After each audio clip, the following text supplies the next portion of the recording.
Bonsoir à toutes et à tous, ravi de vous retrouver pour ce nouveau numéro de Défense consacré exclusivement à la situation en Iran. Et cette question que tous se posent, les États-Unis vont-ils frapper l'Iran ? Difficile de prédire l'avenir, ou presque. Justement, on en parle avec vous, c'est Nicole. Bonsoir. Bonsoir, Chani. Alors, visiblement, les notions de guerre et de pizza sont intimement liées. Et c'est pas un nom de code, on parle vraiment de pizza. Tout à fait. Ça s'appelle le Pentagone Pizza Index. En français, on dit indice de pizza du Pentagone. Et en fait, c'est quoi ? Eh bien, c'est une théorie qui dit que qui lie le nombre de commandes, le pic de commandes qu'il y a au Pentagone ou à la CIA ou à la Maison-Blanche, donc autour de Washington, eh bien, ça peut prédire les crises géopolitiques. C'est très sérieux. Ça a commencé en 1990 précisément lorsque le directeur de Domino's Pizza, eh bien, voit que en une soirée, le Pentagone, la CIA et la Maison-Blanche, eh bien, ont fait une commande astronomique de pizza. Et le lendemain, qu'est-ce qui s'est passé ? Eh bien, il y a eu l'Irak qui a envahi le Koweït. Autre exemple, en 98, pareil, la Maison-Blanche commande, attention, pour $2600 de pizza, toujours des Domino's, et ça correspondra aux audiences de destitution de Bill Clinton. Résultat, il y a un site qui a été créé, le Pentagone Pizza Index, donc, et ça suit en temps réel, attention, les pizzerias autour du Pentagone pour visualiser justement les activités inhabituelles, puisque concrètement, eh bien, en cas de crise, eh ben, les gens qui travaillent au Pentagone, à la CIA ou encore à la Maison-Blanche, ils doivent rester un petit peu plus tard au bureau et donc ils doivent manger sur place. Et on comprend que les Américains apparemment aiment bien les pizzas. Autre exemple, c'était le 13 avril 2024. Pareil, grosse commande de pizza autour du Pentagone. Et qu'est-ce qui s'est passé le 13 avril 2024 ? Eh bien, c'est lorsque l'Iran a attaqué pour la première fois Israël. Pareil, le 12 juin dernier, le Pentagone Pizza Index constate une forte augmentation de l'activité d'une pizzeria en particulier située à 3 km du Pentagone. Et c'est le jour où Israël a décidé de cibler des frappes du nucléaire en Iran. 10 jours après, le 22 juin, même exemple, sauf que là, on s'en souvient, c'est lorsque les États-Unis ont frappé l'Iran. On a regardé pour l'instant. Il n'y a pas de choses particulières sur ce site. Pas d'inquiétude. Voilà, pas d'inquiétude pour l'instant, mais en tout cas, on va suivre de près ce qui se passe sur ce site. Merci beaucoup, Océane, pour ces explications. Et on continue d'en parler avec Jonathan Sayé. Bonsoir, vous êtes analyste, chercheur à la Fondation pour la défense des démocraties, la FDD. Alors, première question, à quel point on est proche d'une intervention américaine en Iran ? Tous les signes semblent montrer la possibilité d'une intervention. Cela dépendra en fin de compte des renseignements recueillis par les décideurs. Et la question, c'est est-ce que cela ira au-delà de sites militaires ? Je sais que aussi bien à Washington et à Jérusalem, on a exprimé une inquiétude sur le programme nucléaire. Néanmoins, le président américain a dit que cette attaque serait en soutien aux manifestants iraniens. Donc, il faut décider de quel site de force de répression ils vont cibler. Les gens sur le terrain demandent une intervention parce que le régime est en train de les massacrer. Et donc, il y a des options qui sont étudiées à Washington, mais Washington ne veut pas être entraîné dans un entraînement, les manifestations, et ils envisagent aussi d'autres solutions comme des cyberattaques. D'accord, mais Donald Trump pencherait plutôt pour une frappe militaire. Vance, lui, pencherait plutôt pour quelque chose de plus diplomatique. À quoi ressemblerait cette intervention américaine ? Quelles sont les options qui pourraient être présentées ?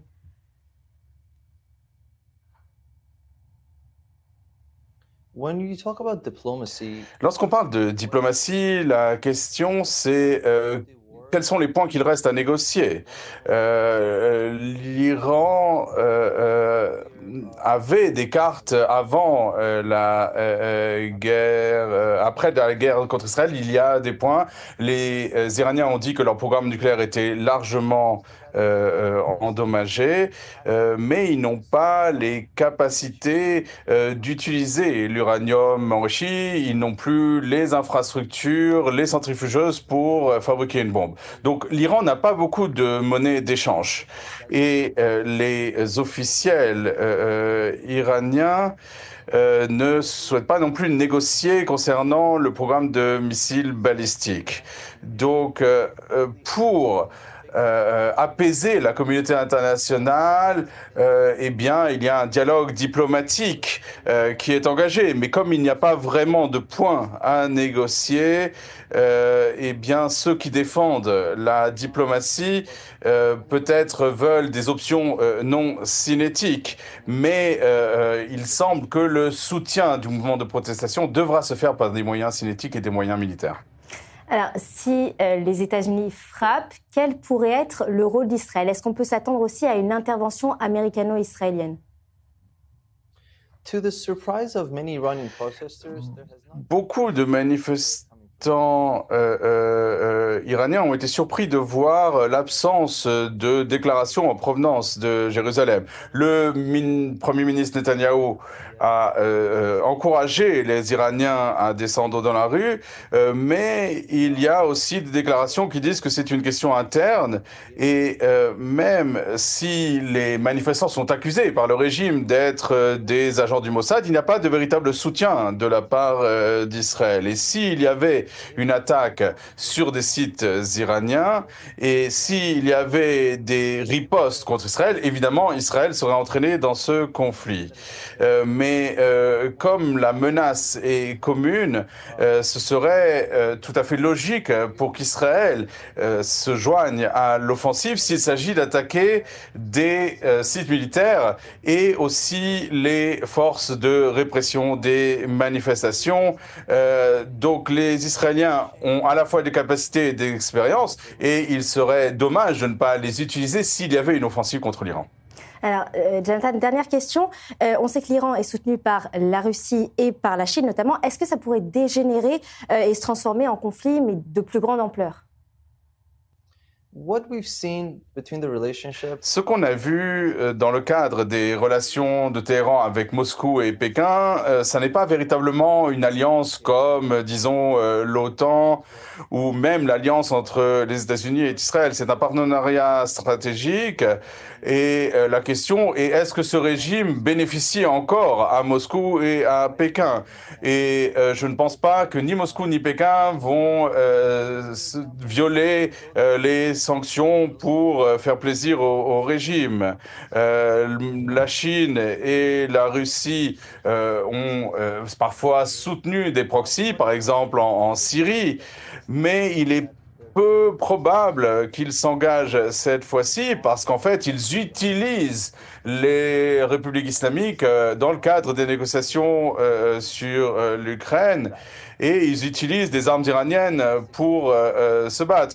Mais il est peu probable qu'ils puissent intervenir. D'abord, ils n'en ont pas forcément les capacités et ensuite, ce serait pour eux plus bénéficiel de les utiliser d'utiliser l'Iran comme une monnaie d'échange diplomatique.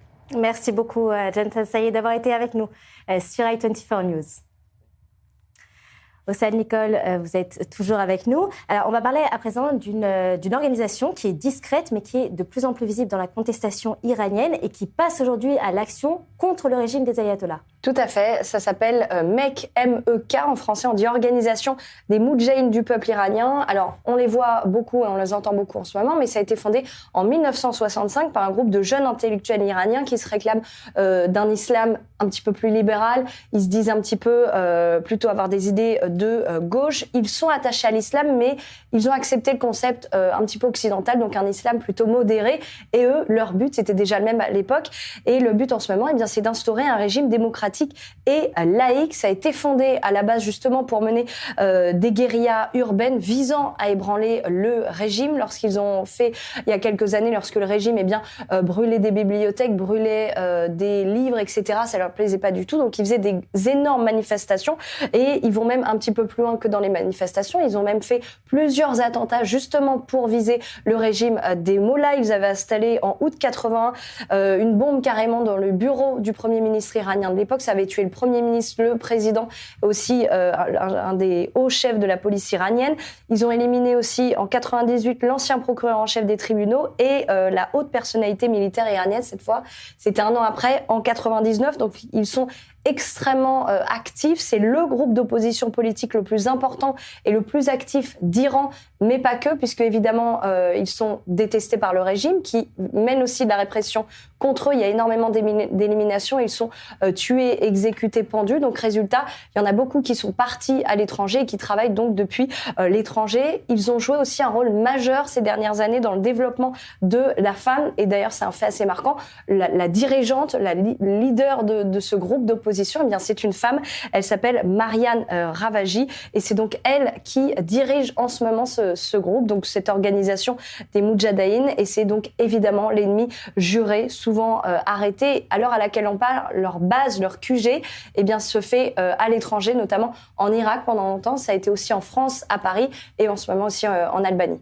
Et ce serait aussi grâce au mec que l'Occident est au courant de la volonté nucléaire de l'Iran. Tout à fait. C'est eux qui ont fait découvrir aux États-Unis en 2002, lors d'une conférence de presse qui s'était tenue à Washington, ils ont dit ouvertement que l'Iran était en train de travailler sur 2 sujets top secrets. Et c'était en effet le fait de faire un programme nucléaire dans la ville de Natanz. C'est grâce à eux. Donc on sait qu'il y a donc cette base nucléaire à Natanz et aussi dans une autre installation située cette fois à Arak. Et puis évidemment, ce sera confirmé un petit peu plus tard par l'Agence de l'énergie atomique. Ils ont un arsenal militaire extrêmement important, beaucoup d'armes, de chars, même des drones. Donc, ça a fait que pendant quelques années, cette organisation, eh bien, elle a été classée comme organisation terroriste. Ça a été sur la liste des organisations terroristes, que ce soit aux États-Unis, au Canada et aussi dans certains pays européens. Depuis, elle a été retirée parce qu'ils comprennent qu'évidemment, à la base, ils veulent faire tomber un régime, mais ils ont quand même tué pas mal de personnes, même si ça reste quand même des dictateurs qu'ils ont tués. Ils ont été classés dans le groupe des terroristes et aujourd'hui, eh bien, on les voit actifs donc dans ces manifestations. Et ils sont aussi, certains disent qu'ils travaillent aussi pour des services de renseignement, notamment le Mossad. Merci beaucoup en tout cas Océane pour ces explications sur MEK. On est à présent en ligne avec Mona Jafarian. Bonsoir, merci d'avoir accepté notre invitation. Alors, on a vu que c'est une véritable révolution en 47 ans d'histoire de la République islamique. C'est du jamais vu. Qu'est-ce qui pourrait nous laisser penser maintenant que les jours du régime sont comptés? Est-ce qu'il y a suffisamment de signaux qui vont dans cette direction? Alors, avant de vous répondre, j'aimerais revenir sur les propos d'Océane qui sont très dangereux, surtout sur votre chaîne, parce que l'organisation des Moudjahidines et Khalr est une organisation terroriste qui a le sang de milliers d'Iraniens sur les mains. C'est des gens qui s'entraînaient avec les fédayines palestiniens, où ils ont appris, financés par l'URSS, les techniques d'assassinat ciblés et d'attentats, et qui ont mené de nombreux attentats sur le peuple iranien. Et une fois, ils servaient de bras armés à Khomeini pour exécuter dans les prisons iraniennes. Ils ont tué des milliers et des milliers d'Iraniens, puis ils ont été chassés d'Iran. Ils sont allés en Irak combattre avec Saddam Hussein contre les Iraniens. Donc ils ont à nouveau massacré des Iraniens et surtout des Kurdes. Et toute leur idéologie, elle n'est pas d'un islam modéré, mais ce sont des islamistes purs et durs, avec une idéologie en plus marxiste.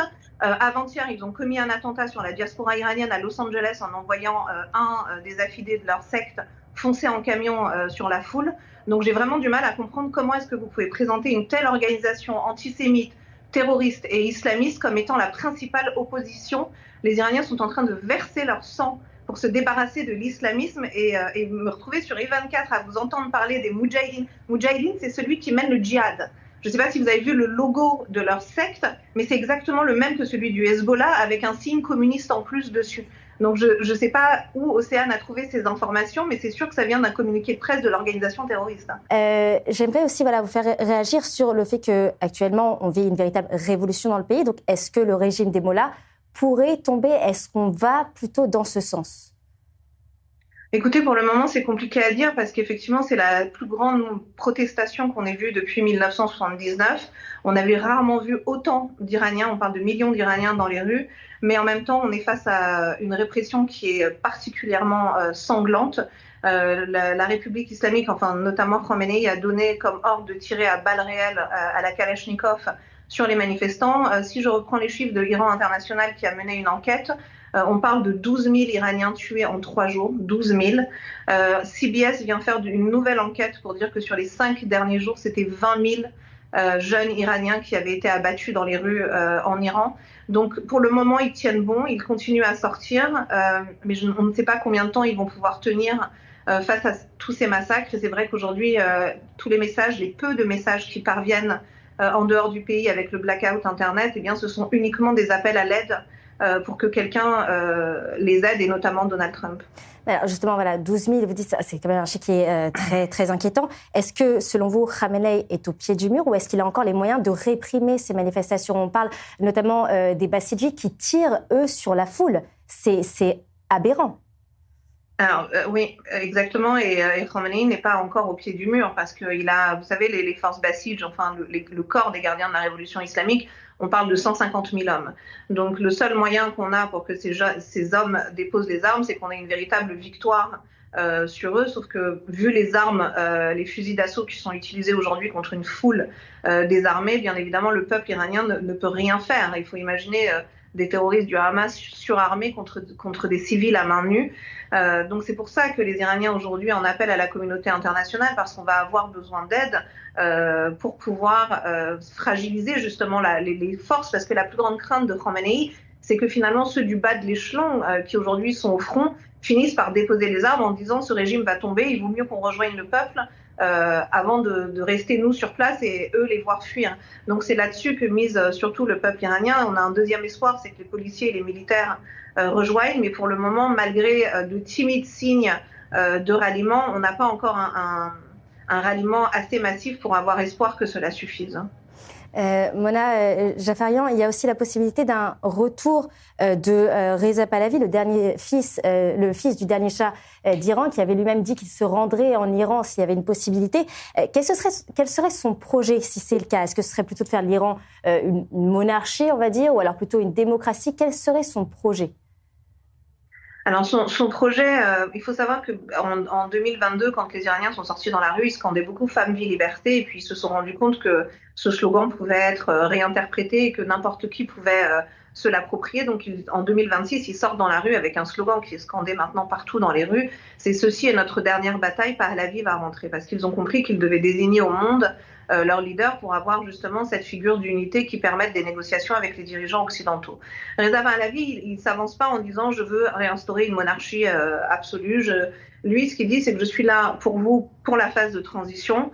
Il a un programme très complet disponible sur son site qui fait plus de 180 pages avec toutes les étapes qui auront lieu au moment de la chute du régime et sur les mois qui suivront, avec toutes les mesures économiques, sociales, écologiques, constitutionnelles, la laïcité. D'ailleurs, une des premières mesures à l'échelle internationale qui est écrite dans ce programme, c'est justement la signature des accords de Cyrus avec Israël pour mettre fin à cette idéologie que porte la République islamique depuis près de 50 ans.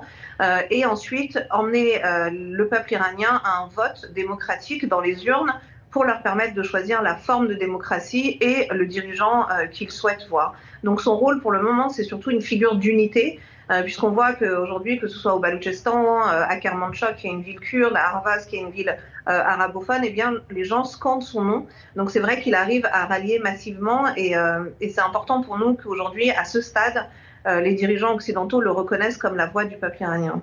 Merci beaucoup, Mona Jafarian, d'avoir été avec nous. On espère en effet qu'il sera la voix du peuple iranien. Merci d'avoir été avec nous sur i24 News. Merci. On va s'intéresser à présent à une autre question que beaucoup se posent. L'Iran a-t-il encore la capacité d'attaquer Israël? Après les 12 jours de guerre, le nombre de missiles dont dispose le régime des Mollahs a considérablement diminué, mais Téhéran a relancé sa production. Quelle est la capacité militaire de l'Iran? État des lieux avec Océane Nicole. Outre son programme nucléaire, l'atout de l'armée iranienne, ce sont ses missiles. Des missiles à courte, moyenne et à longue portée allant jusqu'à 3000 km, des missiles hypersoniques et même des drones explosifs. L'Iran possède un vaste arsenal de missiles balistiques, le plus important du Moyen-Orient. Si 528 missiles ont été tirés sur Israël en juin dernier, le régime des Mollahs disposerait d'encore 1000 missiles balistiques contre 2000 avant la guerre des 12 jours. Concernant les lanceurs, Téhéran possède encore plusieurs centaines. Les stocks de missiles de croisière et de drones sont, eux, encore importants et ils représentent toujours une menace réelle. Les missiles balistiques sont les plus rapides. Ils mettent environ 12 minutes pour atteindre Israël. Les missiles de croisière rejoignent, eux, le territoire israélien en 2 heures. Si l'Iran décide d'envoyer des drones sur Israël, ils mettraient quant à eux 9 heures. De son côté, l'armée israélienne dispose de plusieurs antimissiles, le THAAD, la Fronde de David ou encore le Eiro 3, capables d'intercepter les missiles de longue portée. Reste à savoir si Téhéran voudra attaquer une nouvelle fois Israël. Selon certains responsables sécuritaires, cette option semble s'éloigner de plus en plus. Nous sommes à présent en ligne avec Jonathan Keller. Bonsoir, vous êtes ancien officier du renseignement militaire. Merci d'être avec nous. Alors, première question, on voit que le régime iranien, c'est du jamais vu dans cette contestation iranienne. Est-ce que le régime iranien est véritablement en danger? Est-ce qu'il vit ces derniers jours, voire même ces dernières semaines? Écoutez, malheureusement, je ne crois pas. Pour l'instant, ce que je n'observe pas, c'est plusieurs choses. De un, l'économie iranienne, bizarrement, continue à fonctionner. Des secteurs cruciaux pour l'économie iranienne, comme par exemple l'industrie pétrolière, ne sont pas en grève.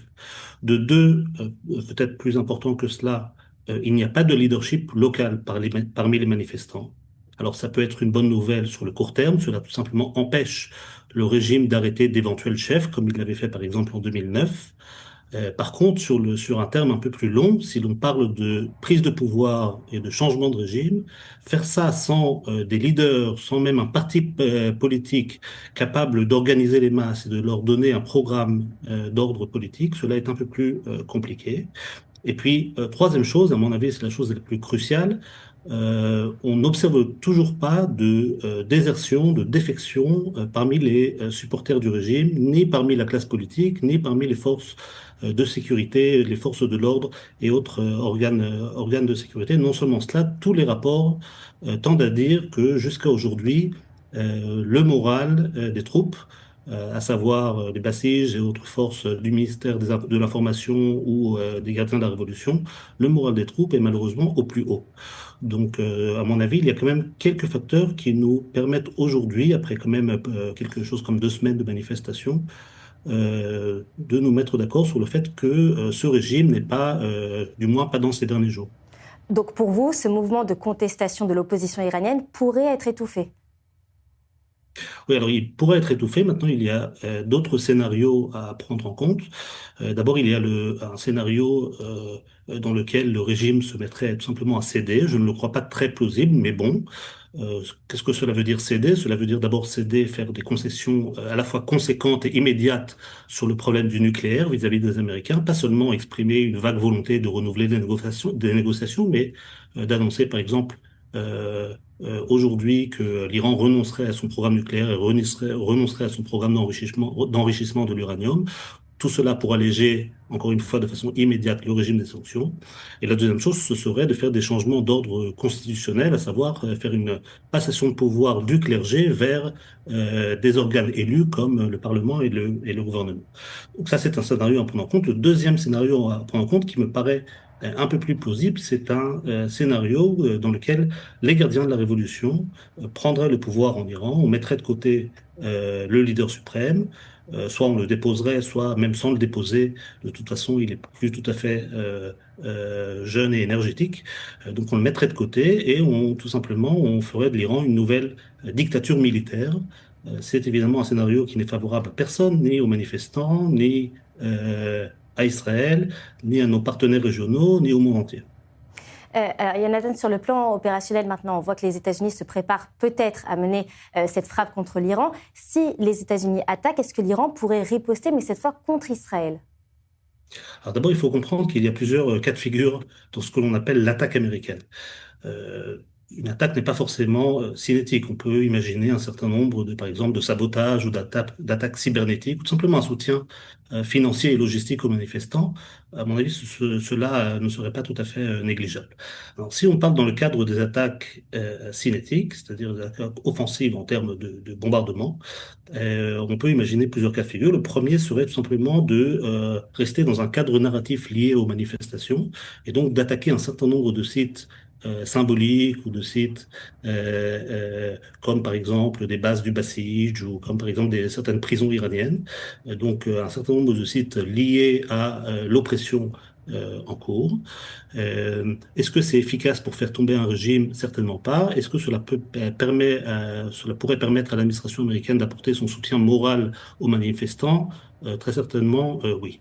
Le deuxième cas de figure, c'est tout simplement d'amplifier l'impact des frappes israéliennes de juin dernier et de se remettre à attaquer un certain nombre de sites balistiques et nucléaires.